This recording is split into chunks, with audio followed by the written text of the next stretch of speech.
പ്രഭാത കിരണം മൗലിയിലണിയും പ്രഭാത കിരണങ്ങൾ ഇങ്ങനെ തഴുകി നമ്മളെ ഉണർത്തുക. കാണുക, അങ്ങോട്ട് നോക്കൂ, കണ്ടോ പ്രകാശം കണ്ടോ? അതുപോലെ പൂക്കളെല്ലാം തണുത്ത് നിൽക്കുന്നത് കണ്ടോ? ഇന്നിവിടെ നല്ല പ്രകാശമാണ്. സൂര്യൻ അങ്ങ് തെളിഞ്ഞ് നീക്കുക. കണ്ടോ കണ്ടോ കണ്ടോ? മാനം തെളിഞ്ഞ് വന്നാൽ മനസ്സും എന്നെപ്പോലെ കുട്ടിത്തം നിറയാത്ത മുഖവും എന്നെപ്പോലെ സൗന്ദര്യവും ലാവണ്യവുമുള്ള ആരെങ്കിലും ഈ ഇൻസ്റ്റയിലുണ്ടോ? എന്റെ ഈ കുട്ടിത്തവും വികൃതിത്തരങ്ങളുമാണ് നിങ്ങളെ എല്ലാവരും എന്നെ പ്രിയങ്കരിയാക്കുന്നതെന്ന് എനിക്കറിയാം.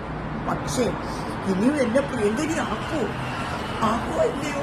ഇനി എന്നും ഞാൻ കൺവേഴ്സ് ഷൂസ് ഉപയോഗിച്ചിരുന്ന ഞാൻ ഇപ്പോൾ അത് മാറിപ്പിടിച്ചു. ചങ്കുകളെ, എന്റെ ഷൂ കണ്ടോ? ഇത് ന്യൂ ബാലൻസിൽ നിന്ന് മേടിച്ച പുതിയ ഷൂ ആണ്, ന്യൂ ബാലൻസ്. നിങ്ങൾക്ക് ഷൂവിനെ ഞാൻ അടുത്ത് കാണിക്കാം കേട്ടോ. കണ്ടോ എന്റെ ഷൂ കണ്ടോ? ന്യൂ ബാലൻസ് കണ്ടോ? ഇതിപ്പോ പുതിയതാ കണ്ടോ? പുതിയ പാറ്റേണാ, ഇപ്പൊ ഇറങ്ങിയതേ ഉള്ളൂ. ഇപ്പൊ ഞാനത് മാറ്റി പിടിച്ചു. കാരണം എന്നും ഞാൻ കൺവേഴ്സിന്റെ അഡ്വർടൈസ്മെന്റ് ചെയ്ത് കഴിഞ്ഞാൽ ഇതിട്ടപ്പോൾ എന്നെ കാണാൻ എങ്ങനെയുണ്ട്? സൗന്ദര്യം കൂടിയില്ലേ? കുട്ടിത്വം കൂടിയില്ലേ? എല്ലാം കൂടിയില്ലേ? നിങ്ങൾക്ക് ഇഷ്ടപ്പെട്ടല്ലോ അല്ലേ ചങ്കുകളെ? I love you. നിങ്ങളുടെ ഇഷ്ടമാണ് എന്റെയും ഇഷ്ടം, എന്റെ കുട്ടിത്തമാണ് നിങ്ങളുടെയും കുട്ടിത്തം. മറക്കണ്ട.